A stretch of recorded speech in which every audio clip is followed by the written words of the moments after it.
Mapagpalang buhay ang bati ko sa inyong lahat. Sa inyo man napapanood ang videong ito. Sana ay maayos ang ating mga kalalagayan. Sa videong ito, sasagutin natin ang tanong na why I wouldn't wait until 70 years old to retire in Canada or in the Philippines, and why you should not also. So in this video, I want to share with you, I want to answer the question why I personally would not wait until the age of 70 to retire in Canada or in the Philippines. So iyan yung pag-uusapan natin sa videong ito.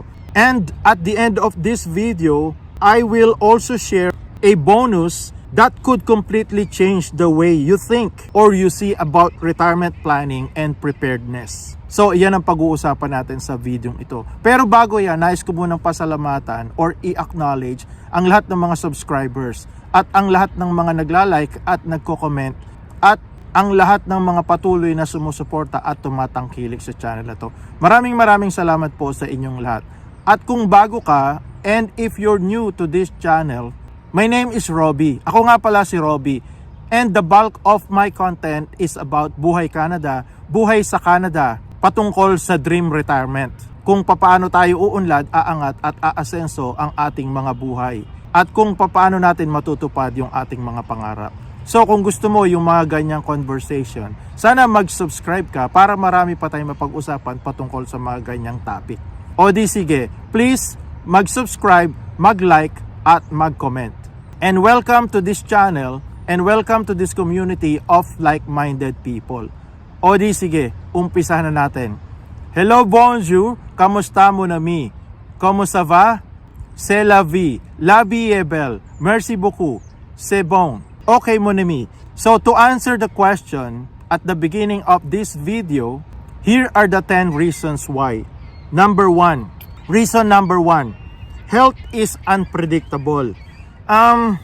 Marami na rin naman nag-comment dito sa channel na to na lagi nating sinasabi at lagi nyo ring iminumungkahi at lagi nyo ring ikino-comment na health is really unpredictable. No matter how strong you feel today, the truth is none of us can predict our health at 70 years old. Yes, you may feel healthy right now, pero isang diagnosis lang, diabetes, heart issues, high blood pressure, even arthritis, and suddenly your world changes. And suddenly our world changes. So there's one kabayan in Toronto worked until 68, hoping to maximize his CPP and OAS. The year he retired, nagka-stroke siya.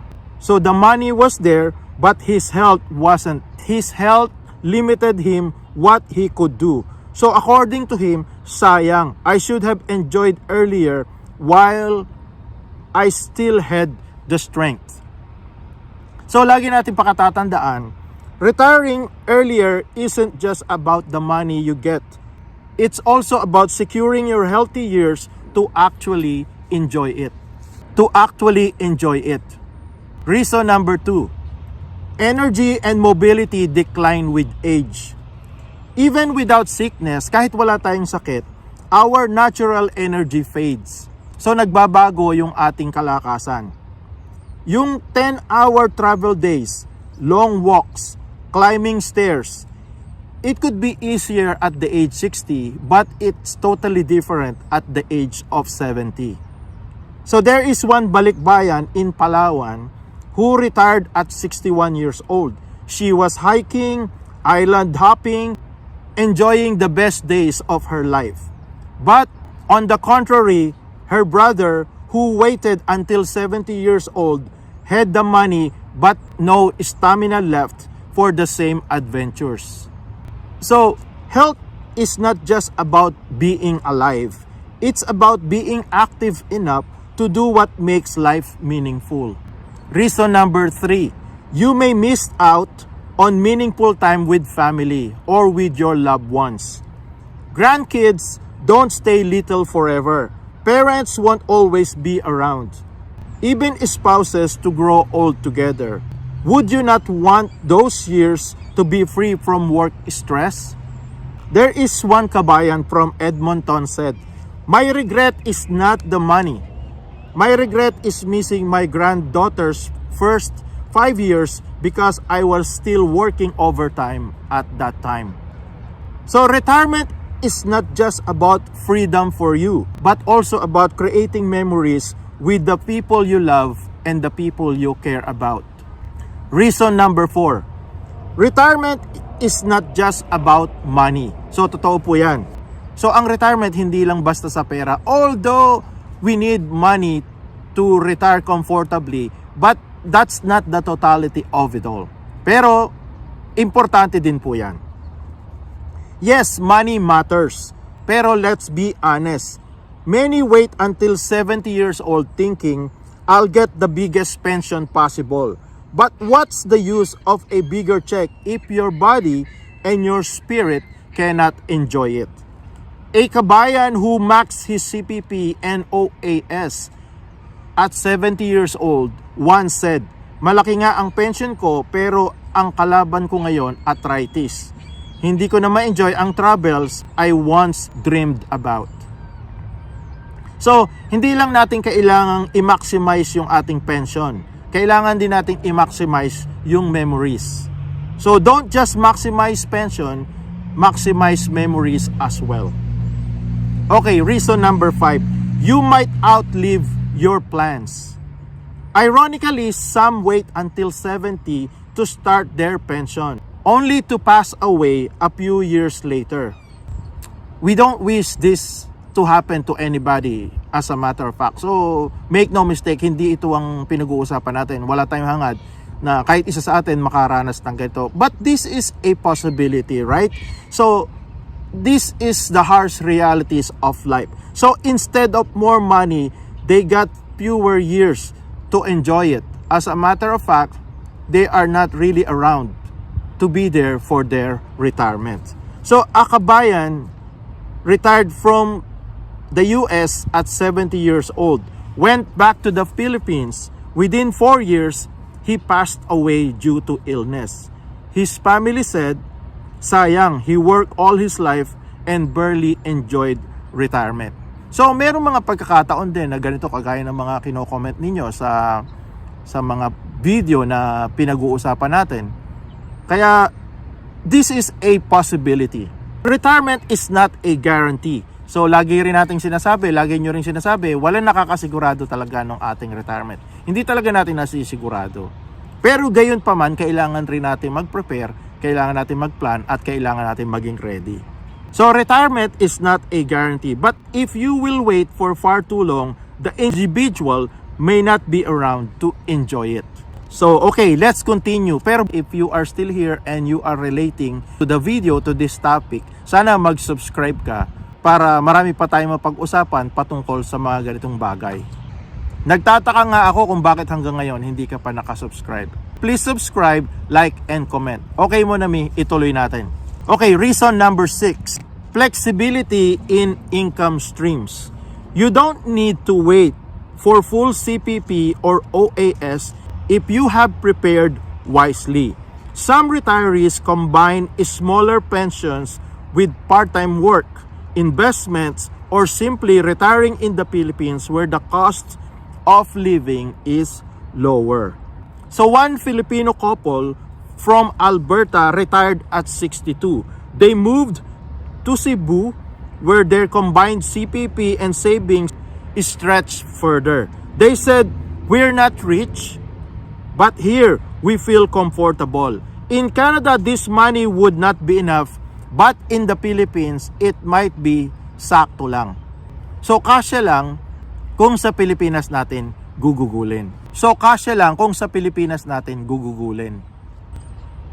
Flexibility beats perfection. You don't need to wait for the perfect number. Just a sustainable plan. Reason number 7. Work can still be optional. So, retirement does not mean you stop working. It means you stop depending on work.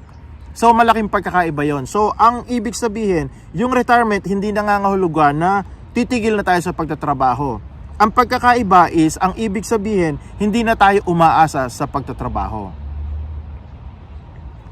A retired kabayan in Winnipeg still tutors math for a few hours a week. Not for income, but because he enjoys helping students. Another volunteers at a local church. So, work can still give meaning.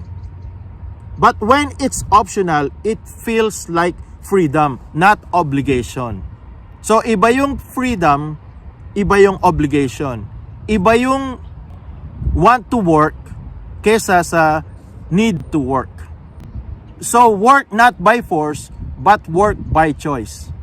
Reason number 8 is inflation and cost of living risk. Some people wait until 70 years old for maximum pension, but inflation can eat that increase. A retiree once said, "I thought waiting would give me security, but the higher pension I got at 70 years old feels the same because grocery and rent prices also doubled." So, totoo po yun. Kasi syempre, kapag nag-intay pa tayo na matagal, the cost of living, the cost of inflation can catch up to us. So, more money later doesn't always mean more value as well. Reason number 9. Peace of mind now versus peace of mind later. The stress of chasing more until 70 years old can rob you of peace of mind. Sometimes having enough at 62 years old or 60 years old combined with a simpler lifestyle is more powerful. So a kabayan in Ontario said, "I downsized. I live simpler, but I sleep better knowing I'm free from the grind." So syempre, nag-retire na, kaya nawala na yung stress. Or at least nabawasan na ang stress sa pagtatrabaho. So security is not always about the size of the pension. Sometimes it is the clarity of your lifestyle. And then, reason number 10, the last but not the least. Life is more than survival. If you only think about not running out of money, you might end up missing the point of retirement, which is to live, not just to exist. Someone in Manila who once said, "If I just worried about money, I would have stayed working forever. But by retiring earlier, I actually lived." So always remember, it's not just only about extending life. It's about enhancing it also. And as promised, here is the bonus twist. It's not about retiring at 60 or at 65 or at 70 years old. It's about retiring with a plan. So whether you choose 60, 65, or 70 years old, what really matters is clarity, planning, and your preparedness. Do you know your living expenses? Do you know where your healthcare will come from? Do you know how you will spend your time? The real mistake is not the age you retire. It's retiring without clarity and direction. Okay, so ano talaga ang ibig sabihin natin sa videong ito? So why wouldn't I wait until 70 years old to retire? Because life is too precious to wait and pass on the time. Money can be earned, invested, and even replaced. But the time, the energy, and the relationships cannot. But remember, retirement is deeply personal. The right age depends on your health, your finances, your lifestyle, and your dreams. So, my goal here is just to share stories, lessons, and cautionary tales so you can decide what's best for you. But at the end of the day, it is your decision. The best retirement age is the one that aligns with your health, your finances, your lifestyle, and your dreams. So my role here is just to help you see the trade-offs so you can choose wisely. And on that note, I'll take my leave. But before I go, maraming salamat ulit sa lahat ng mga subscribers, sa lahat ng mga nagla-like, at sa lahat ng mga nagko-comment. at sa lahat ng mga patuloy na sumusuporta at tumatangkilik sa channel na to. At kung bago ka, if you are brand new to this channel, the bulk of my content is about buhay Canada, buhay sa Canada, about dream retirement, kung paano tayo aangat, uunlad at aasenso ang ating mga buhay at kung paano natin matutupad yung ating mga pangarap. So kung gusto mo yung mga ganyang conversation, sana mag-subscribe ka para marami pa tayong mapag-usapan patungkol sa mga ganyang bagay. Nagtataka nga ako kung bakit hanggang ngayon hindi ka pa nakasubscribe. So please subscribe, like, and comment. And welcome to this channel. And welcome to this community of like-minded people. O di sige, mag-subscribe, mag-like, at mag-comment. So hanggang dito na lamang. Until next time. À la prochaine. Merci beaucoup. Bonne journée. And as always, God bless you. God bless you. God bless you.